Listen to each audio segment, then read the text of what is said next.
3, 2, 1. All right. Welcome to another edition of Shabbat Lounge.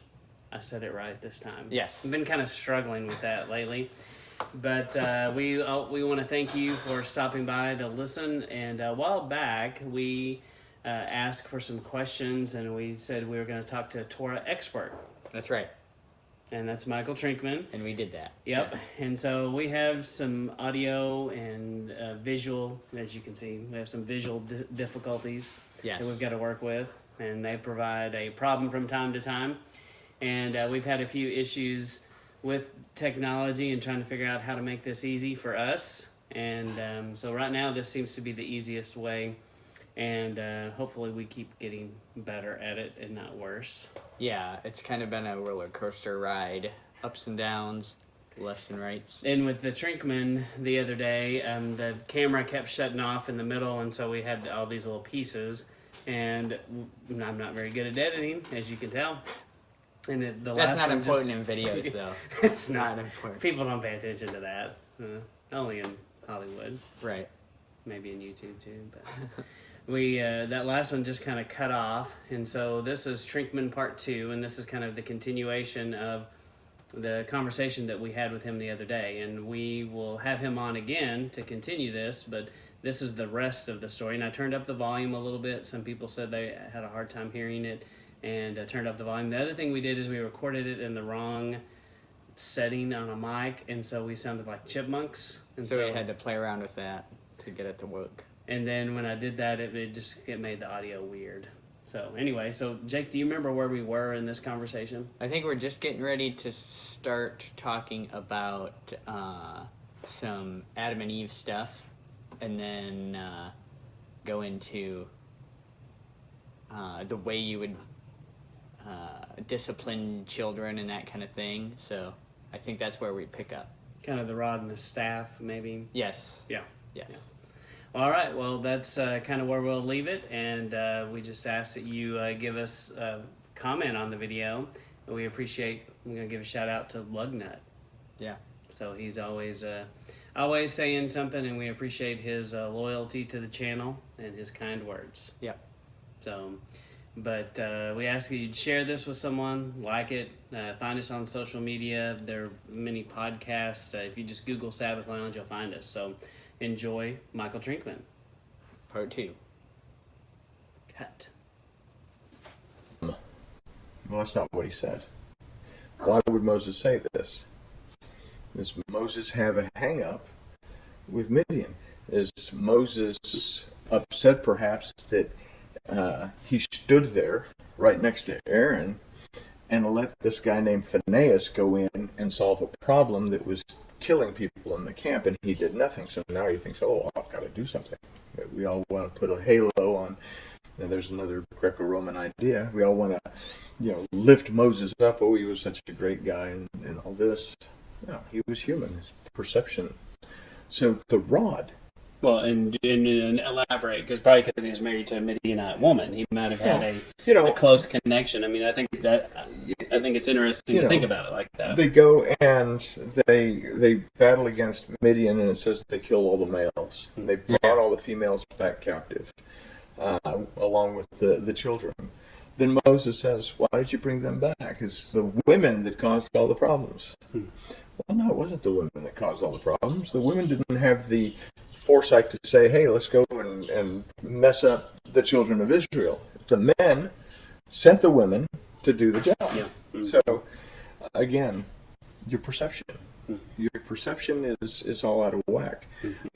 If we look at either the book of Jasher, where Moses ends up being a captive of Midian, Jethro puts him in a cage, and he's in a cage for 25 years. The intent of Jethro is to starve him to death.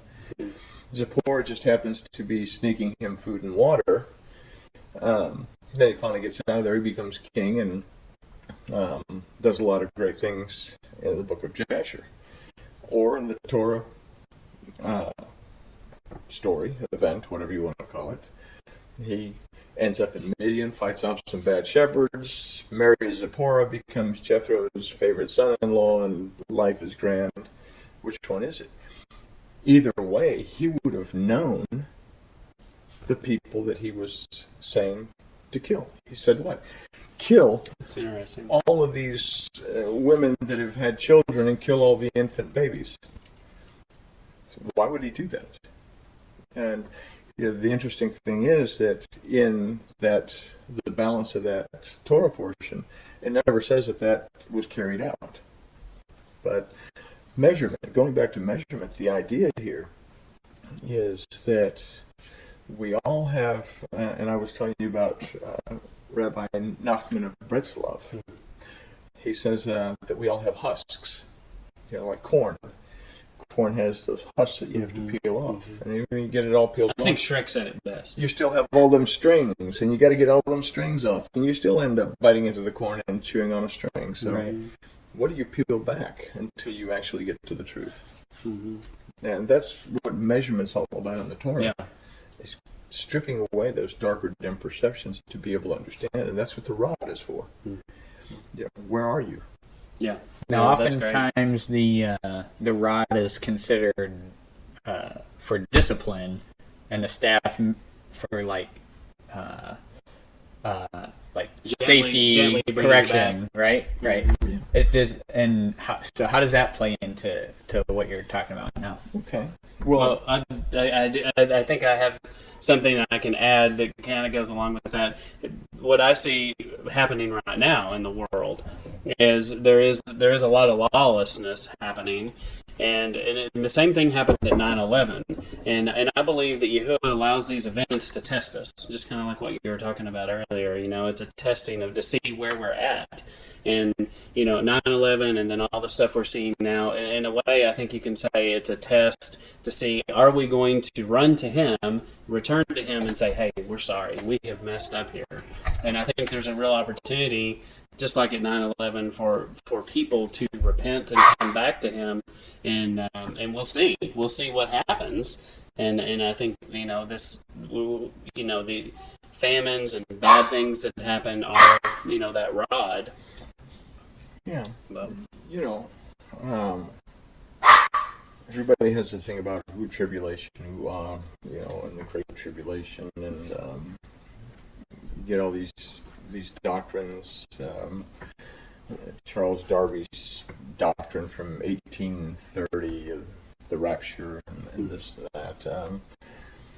Tribulation. The Greek word is thalipsis.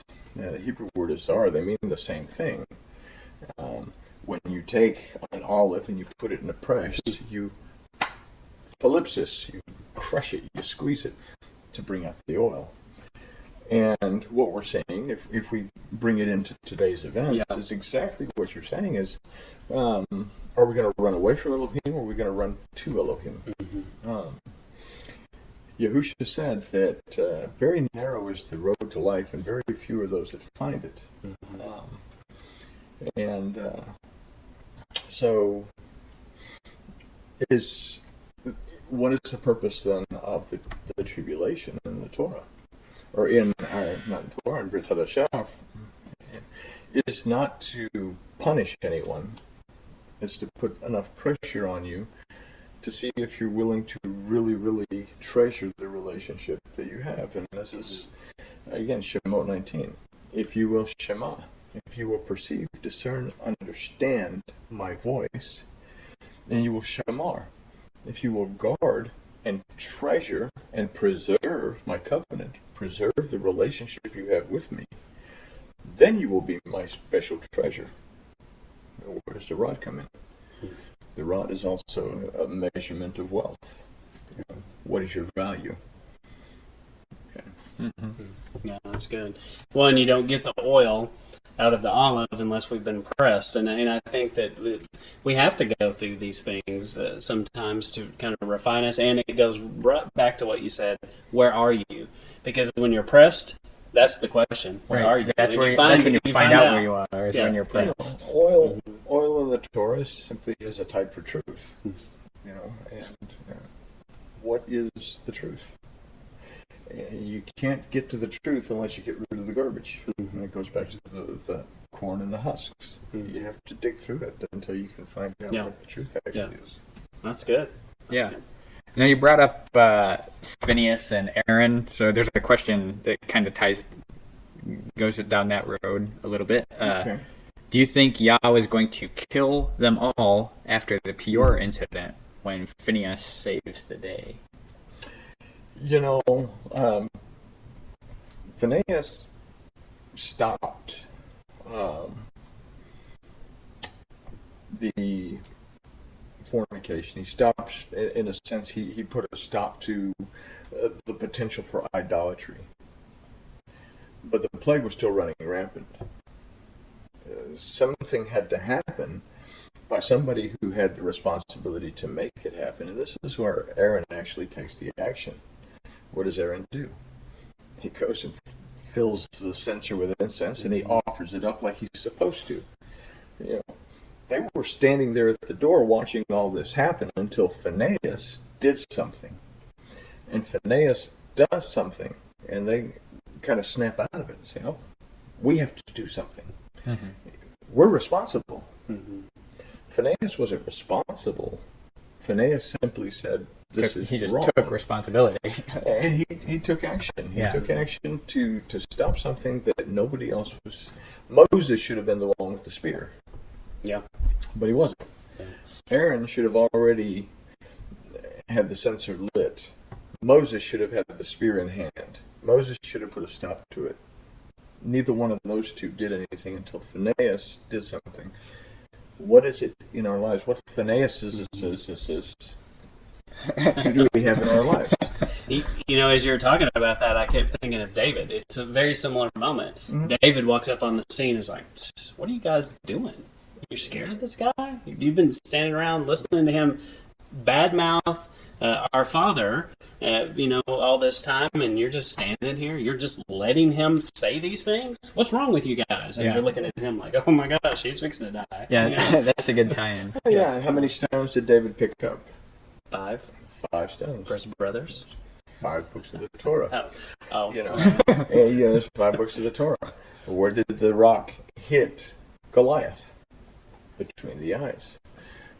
What was the one rock that he used? Huh? Which was the one rock that he used? Probably his favorite one. The shiny one. It was probably Numbers. Well, that'd put anybody to sleep. No, that's really good. But yeah, that whole story is pretty amazing, and I feel like it's another type and shadow of even Yeshua, what he does on the cross. It's a direct intervention of stopping something. Mm-hmm. And I do get the sense that it's a spur of the moment. He didn't sit around and go, well, what are the chances? Should I do this? He just did it. Yeah. And it was that righteous indignation. It's the same kind of righteous indignation that Yeshua uses when he drives out the money changers from the temple. And so, I see that as being a similar moment. There's leaven in the camp, and he knows that it's a violation of the wedding covenant that everyone took part of on Mount Sinai, and it makes him angry.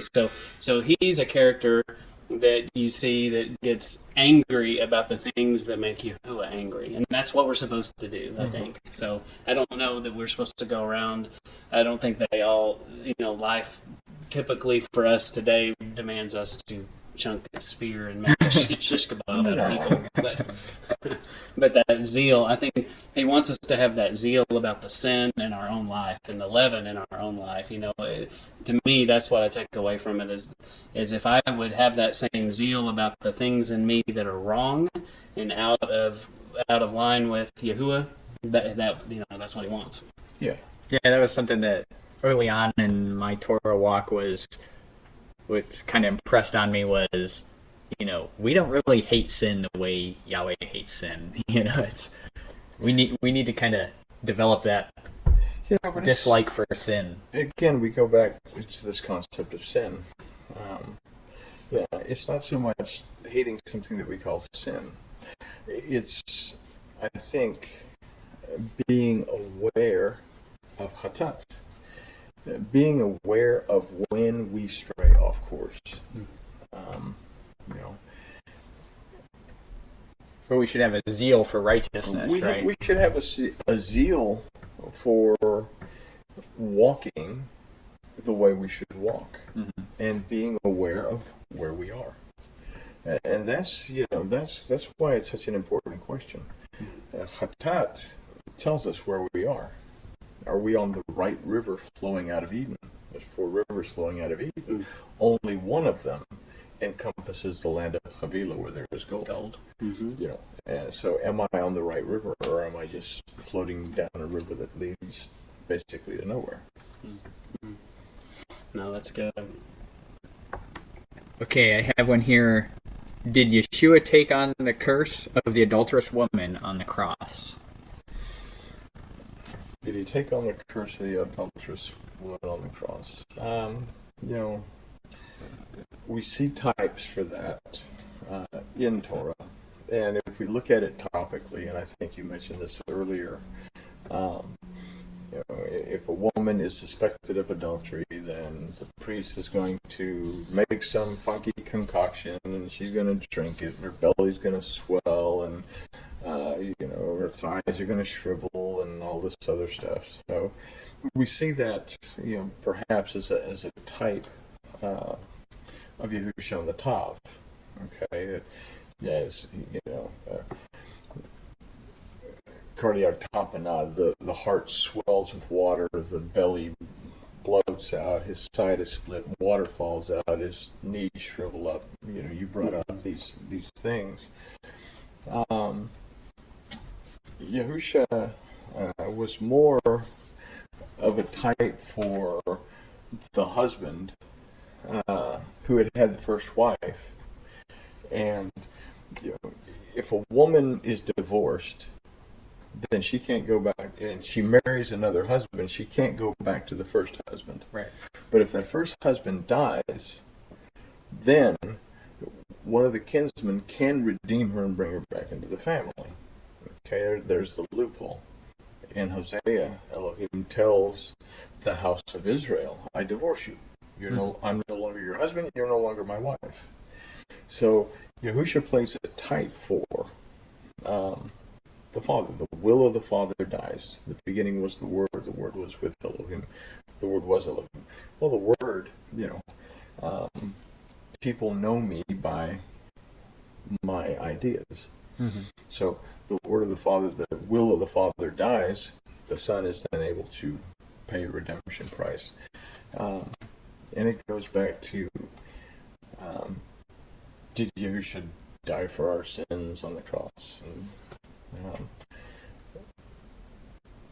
no. And that probably shocks a lot of people.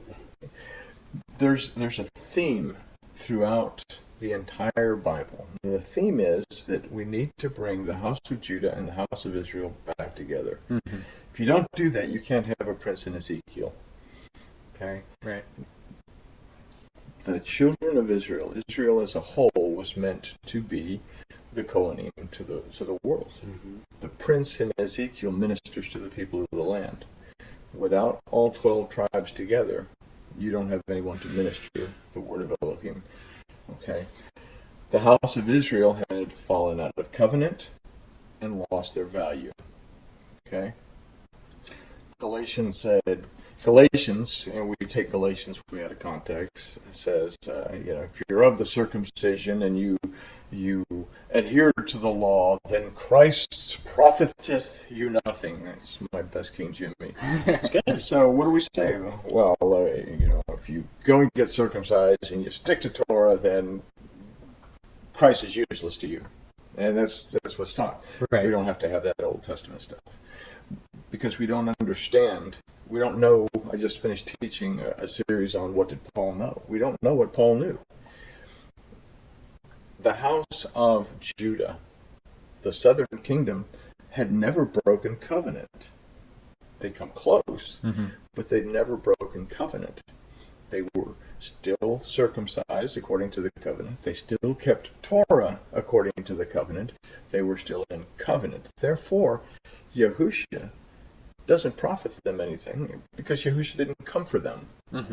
He came for the house of Israel, right. that had broken covenant. They had lost valuation. They'd been divorced. So what do? Yahusha has to, he has to be sold for 30 shekels of silver. Right. Who gets the 30 shekels of silver? Judas. The root of that is Judah. Judah gets the 30 shekels of silver. What does Judah do with the 30 shekels of silver? He throws them at the feet of the high priest. He pays the valuation for the woman. The woman now has value again. The blood that is shed by Yahusha represents the blood of Yahuwah Elohim and also the blood of Israel. So, once again, the covenant is sealed. So, the house of Israel now has value. They are now back in covenant. The whole comes together. You have a boy that had 5 loaves of bread and 2 fishes, right? Mm-hmm. 5 books of Torah, 2 houses. Everybody ate, and how many baskets come back? 12. 12 baskets come back. So, through Yahusha and the sending out of the apostles, the whole was to come back together, which would give us the prince in Ezekiel, which would set us up for the world to come. This stuff's just awesome. Yeah, that's good. It's awesome. You know, and my philosophy on, and one of the next questions is about Adam and Eve. You know, I was going to get your opinion, but you know, my philosophy is kind of what you said. You know, I believe that when Adam and Eve were created, the original intention was that they were going to be the priest to the people outside the garden, and that was what he was supposed to do. And he clearly failed in that role. And then he brings them back to Mount Sinai, and he's like, "All right, I'm going to do it again. My people are ready. This is going to be it." And he wanted them to be the priests. And they come up to the mountain, and they're like, "No, that's kind of scary, and you're loud, and we're not sure about that, Moses. You go up there." And they all step back, and Moses just find himself standing there in the middle by himself, and he's like, "Okay, well, I guess I'll go do this," you know. And so, you know, that was the intention all along. And then when with Yeshua, all that is brought back, and now finally, I feel like this moment in time where we're finally starting to see the fulfillment of some of those things, and we're truly trying to be his priest to the world. I don't know. Yeah, I mean, I think you're on the right path. Theology, you know, is kind of goofy, and Hebraic literature is kind of goofy. But I don't think that's the case in Bereshit or Genesis 1 and Genesis 2. They say that you have one chapter, and then Hebrew goes back and they will explain the one chapter in detail in the second chapter. You have 2 events that take place. You have the creation. You have the creation of humankind that takes place. That they're created in the image and likeness of Elohim doesn't mean that they look like Elohim. It means that they have the capacity of Elohim to have free will, to learn, to adapt, to grow. Okay? Then you have the second chapter of Bereshit or Genesis. Okay? Well, it tells us the first thing in that second chapter that on the 7th day, Yahuwah Elohim rested from all the work that he'd done. Then it tells us on a specific day, on the day that he created the earth and the heavens. Okay?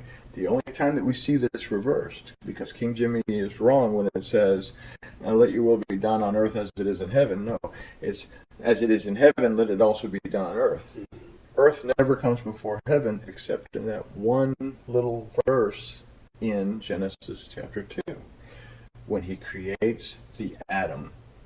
And I say the Adam because in Hebrew it's Ha'adam, the Adam. He creates this grouping of humankind that is to be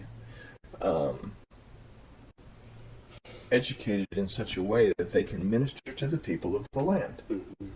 Okay? Then he splits Adam into Ish and Isha, man and woman. He splits the Adam into the capacity to worship and the capacity to be spiritual. Mm-hmm.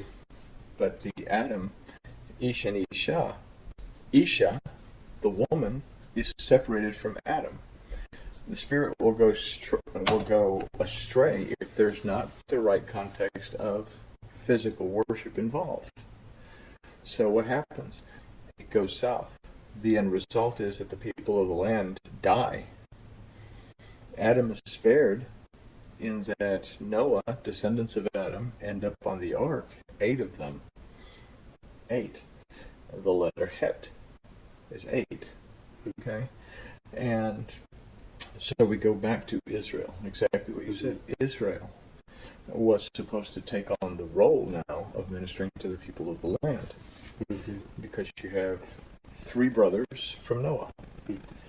2 of them became the people of the land. 1 of them would be responsible for taking on the role of Adam to fulfill what was supposed to have happened in Bereshit in the first place. And Moses, wise. What was the curse that was given to, we say Adam? We say, till the ground, but it's going to yield thorns and thistles for you, right? Okay. Well, the Torah is given at Mount Sinai. From the root sin, it means thorns and thistles. The Torah is given amongst the thorns and thistles. That's good. Now the people have the choice to do what? They say, first of all, everything that Yahweh Elohim said, that we will do. Then there's thunder and lightning. And it's very frightening. I don't know how the words go. But anyway. It does rhyme. Then they Thinking go about the Queen song? Yeah, then they go, thunderbolts and lightning, very, very frightening me. Okay, anyway. Then they go to Moses and it goes off. But, that's good. Well, I think and they become one. I'm like, that's pretty interesting. Is that crazy? Is that a talk, thing, or is he making this up? Everything in Torah is based on the marriage covenant. You have to have both houses have to be one house, and both houses together as one have to be the bride married to Yahuwah. In fact, we were talking about the letter Het earlier. When we look at its construction, again, it's the Vav, humankind, yoked to. It's got a little yoke to the Zion, to the word. We're yoked to Elohim through his word, but the little yoke is also called a huppah. Well, a marriage takes place under the huppah. And so, am I in a marital relationship with my Elohim? I treasure the relationship that I have with my wife. And there's nothing on earth more important than the relationship that I have with my wife. She's my world. Do I have that same kind of desire for a relationship with Yahuwah, my Elohim? And that's what the Torah boils down to. And I believe that's what he says about us. We're the apple of his eye. Yeah, he definitely feels that way about us, and clearly has demonstrated it through time. And unfortunately for humankind, we've clearly demonstrated that hasn't always been the case for us. Right. But he's faithful. He is indeed. But I hate to cut it short, but I have to get to a class in Azel. And so I will look forward to hopefully finishing these up sometime in the near future. Maybe Let's next kind of week. play it by ear. So, Yeah, we have a lot of lot more good questions on here. Good. 3, 2, 1. All right. Thank you for watching. That concludes our first edition of our discussion with Trinkman. What are we going to call these things? What do we call this one? Talking with Trink. I don't know. The Trinkman. The Trinkman Files. Trinkman Files. Hey, that might not be too bad. Yeah.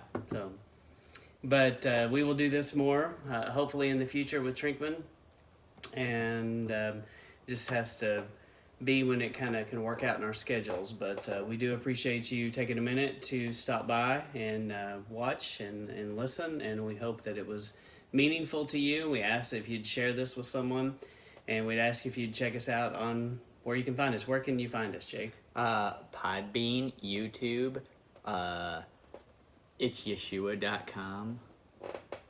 Sabbathlounge.com, obviously. So in lots of places, and we just ask that you'd share it. Give us a comment. We we're trying to grow the channel, and just as many people as you can share this with, we really appreciate it. And give it a like, give it a thumbs up, and make sure you click the subscribe button too. Right, get those notifications Yes. when all of our latest content comes out. Yep. So hopefully all of this was informative, and we'll keep going. All right. Thank you.